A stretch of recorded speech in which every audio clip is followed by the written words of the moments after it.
Hey bookworms, welcome back to the channel and welcome if you're new. In today's video, I'm going to be doing my TBR for the new year.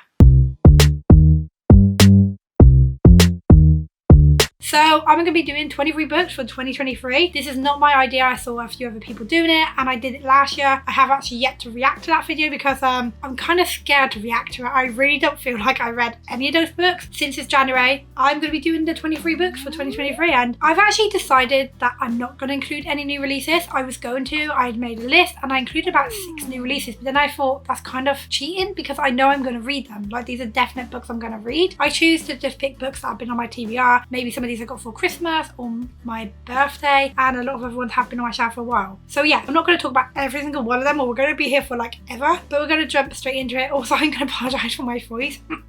Also, if you can hear like a little noise in the background, like maybe that, it's my cat playing. So yeah, so if you do hear some noise, it is my cat in the background. But yeah, I'll shut up now and jump straight into the video. First book on this list is a book I got a few months ago. I bought it specifically for a video that I'm still planning to do where I read a bunch of historic fiction books, and this is one of them, Attic Child. So I believe we follow like 2 different timelines and 2 different children. We follow one child who's been enslaved, I believe, and he's been taken from his family and he's starting to forget what they look like and what they sound like. And then we follow another little girl like in the future who finds, I think, some items that might belong to him, and it sort of like entwines the 2 stories. A lot of people have read this and said that it's really heart-wrenching, that it will really get to you, make you feel really, really emotional. Just from like what I know about it, it already sounds pretty emotional. So yeah, on the front it says 2 children separated by almost a century, bound by a secret. So this is definitely one I want to get to, and I'll be doing a video for this one along with some other historic fiction. Oh no, so it's sticky. That sounded really bad. It's sticky tape. Clarify what that was. Next up is a book that I feel like everybody's read, and I was going to read it for like my part 2 of my TikTok read, and I have just not got around to doing that. I don't know if I'm going to still do it or I'm just going to do a similar video where I say about all the TikTok books I've read. I don't know yet. Maybe I'll still do it because I have technically read books specifically for this video but filmed it. And that is The Inheritance Game. First of all, how ugly is this cover? The US cover is just so much nicer. This cover is horrible, which is why I was put off from buying it for so long. But again, I'm sure the book's good. I am interested in it just because everyone's talking about it. I believe it's about this girl who is like set to inherit some money, but she doesn't even know who this guy is, and his own family are set against her or something, like a competition. She has to go to a big house. I don't know really too much about it other than she doesn't actually know who this person is. So yeah, it sounds interesting, but I did get this one simply because everyone else has read it and was saying it was so good. So next up is a book that I think I put onto my 2022 TBR. Obviously didn't get to it, and that is Priory of the Orange Tree, and I'm putting on to this one again.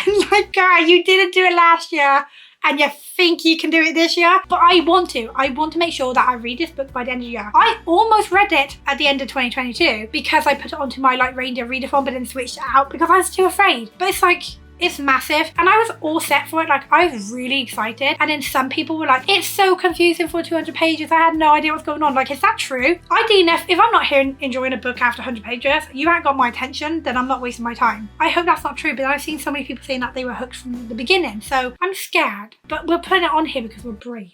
Next up, we're just going with the big books because apparently I'm a little bit crazy.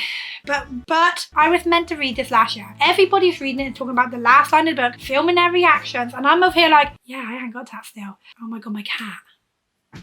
Yes, thanks. So I actually read big books during like 2022, free after I first the ACOTAR series. Yeah, I didn't read this one. And that one is, I can't grab it, House of Sky and Breath. I feel like everybody who's read this is probably thinking like, what?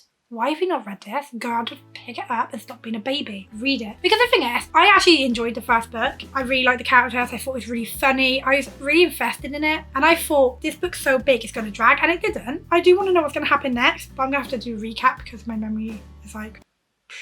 So yeah, I do want to find out what that last line is and continue the series because I don't know if she's bringing out another one for this series this year, and I don't want to fall behind. The next book is a book that my partner got me for my birthday, and he actually picked this one himself. Like, I'd never heard about this one. It sounds really good, and that is Accidental Medium. It's about this woman who I believe can hear like voices in her head, and then she starts to realize she can talk to the dead, and that immediately was like, that's that is definitely my type of book, so my partner clearly knows me well because this sounds awesome. On the front it says, who needs to live in when the dead have so many secrets to tell? See, I feel like if I could talk to the dead and see them, it would be cool, but I would be crying because I'd be terrified. Weird stuff happens here sometimes, like my partner's at work and something really weird happened at 3 in the morning and I was like, we're gonna ignore that. And then 2 nights later, happened again when he's at work. I'm like, I ain't for anything demonic, you know?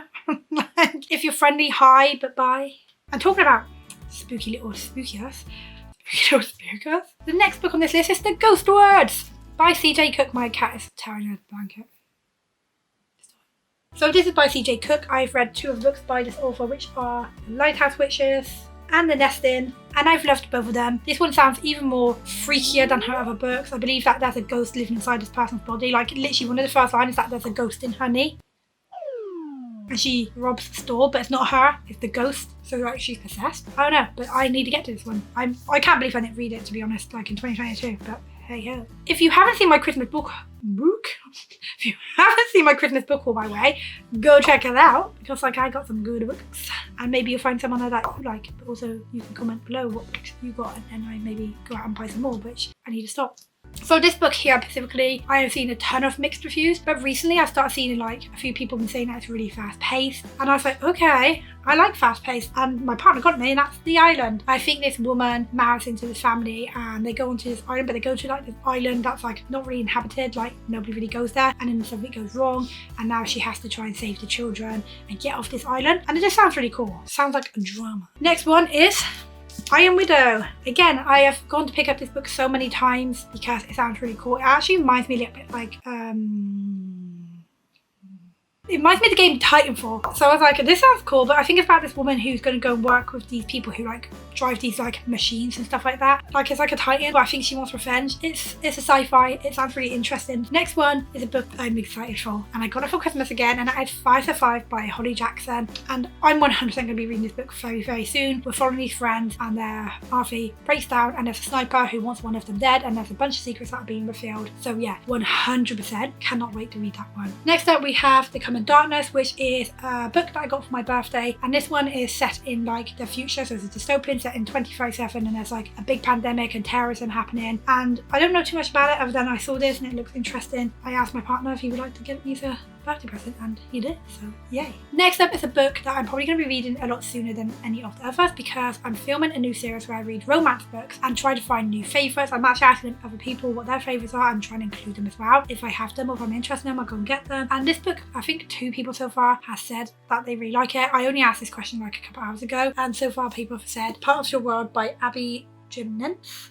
This book I've had on my shelf for a little while. I've read 2 of her other books and enjoyed them. I DNF'd Life is Too Short, unfortunately. But this one, I think it's like an age gap relationship. I don't know too much about it other than it is like age gap and stuff, but everyone seems to really like this one. Out of all of her books, this seems to be the favourite. So yeah, I am going to be getting this one and you'll be able to see what my thoughts are if it become a new favourite. I'm hoping to get the first romance video up this month if I can, but don't hold me to that. Also, before we continue, I'm actually posting on my YouTube community like questions so you guys can get info, just in case you guys don't have like Bookstagram, because some people don't have it, and you can see it on my YouTube community and like comment in the comment section. Like I've asked which romance books you'd like me to read, so you can comment and let me know your favourites and what ones you want me to read, and yeah, I'll be giving updates on there as well. So anyway, next up is the overnight guest that I got for Christmas. I've been wanting this book for so long, but the price for it was like ridiculous, and I don't like to spend over 20 quid, but if I really, really want to, I will. Yeah, I got this for Christmas. I want to read it soon while it's still like cold. This is about this woman who goes to like, I think this house where these murders happened and this child disappeared, and then one day she finds this child outside in the snow, and it's like the house is trying to force the secrets out, and yeah, it sounds a little bit paranormal. I don't know if it is, but it sounds good. Next up is another book that I'm probably going to be reading for the romance video, and that is Things We Never Got Over. And do you know what? This book, I couldn't get anywhere. Like every time I tried to buy it, it was out of stock, it wasn't in the store. Then my partner got it me for Christmas and it's everywhere. And it's like, excuse me, but you know what? Thank you for not being in stock, because if it had been, I'd read it and it would have been part of a video, and now it's going to be part of a video. And I'm sure every single person of you who's read romance books knows what this is about. I don't, and I'm going into it not really knowing anything about it, but I'm excited. It's big though for a romance book, which makes me a little bit hesitant because sometimes I feel like romance books, when they're big, drag on, but you know, it's popular, so maybe. Next book I actually treated myself to for my birthday as a late present, and that was Funny You Should Ask. And I think this is following a character who writes something about a really famous person, and then that's all she's ever asked about, and then she meets him again. I believe it's a romance. It's got 10 years later and she still has butterflies, but does he feel the same way? So yeah, it's got like a past and present, so it's got then and now, so I like it. And also this is like such a pop arty type of cover. I love it. Pop art was like my obsession when I was in school. Like anything pop art, I would always try to intimidate. Hey, you pop art. Like what? Whatever. I used to try and recreate. That's the right word, not intimidating. Come up to a painting and be like, what are you looking at? Look at you sitting on that wall. Okay. The next 3 books. The next 3 books are all by the same author, and the reason why I want to get all these 3 books read is because I want to rank all the Colleen Hoover books I've read, which you probably know, like, oh, it's Colleen Hoover. And that is Ugly Enough. I have still not read this one. Do not shame me. All Your Perfects, which I don't like this cover, so if I love this book, I'm going to buy the other cover. But I did actually start this one because I think my bookmark's in here. Yeah, my bookmark's in here, but it was talking about miscarriages and stuff, and I really didn't want to hear about that at the time. And her newest book is Reminders of Him, and I think she's got a new book coming out, so I do want to read these ones. I'm not getting any of her old ones. These, I've got like a bunch of hers behind me. Oh, apart from Layla, actually. I want to read all of them and then rank them, because like, why not? Next up is the Griswold series. Now I've actually started the Griswold series, so I've read Shadow and Bone, I've read Six of Crows and Crooked Kingdom, and I've set this rule where I have to read the rest of the series before I start her new series, the House of, you know what I mean, it's her other series. I need to read Ruin and Rising, Siege and Storm, and then I need to read Rule of Wolves and King of Scars.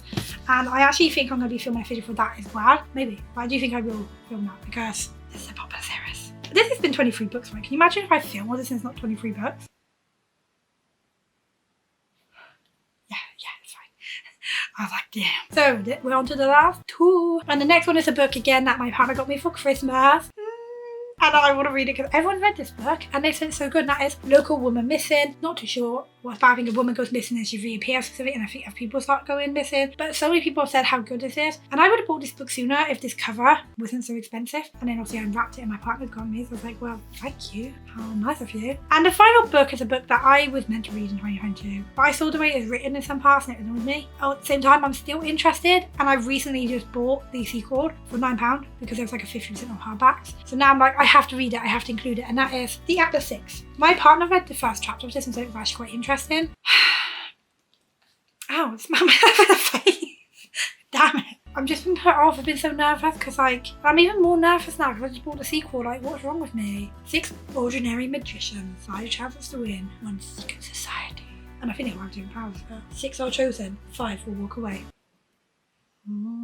I honestly like the sound of it though, that they've all got different powers. That's the part that like really pulled me in and makes me want to read it. But there are mixed reviews. Some people hate it, some people love it, some people just like, it's okay. But I'm over here like, I want to be the person who loves it. I mean, I'm sure everybody wants to be the person who loves it when you go into a book. They're not like, I want to be that person who hates this book. Because that would be a bit weird. I mean, maybe there are people out there who want to hate something. Like, I want to prove everyone wrong and hate it. Then, I mean, if you're going into it thinking like, I'm going to hate it, you're going to hate it. Anyway, that are the 23 books that I want to read in 2023, and I'm really going to work hard to do it because I guarantee my 2022 one I might even react to that after this video quickly, because why not, and let you guys see it, because I'm embarrassed, but be embarrassed with you guys. You guys aren't judging me. I guarantee you are all judging me for certain books I've not read yet. But yeah, if you guys did enjoy this video, please hit the like button, subscribe, and until next time, bye!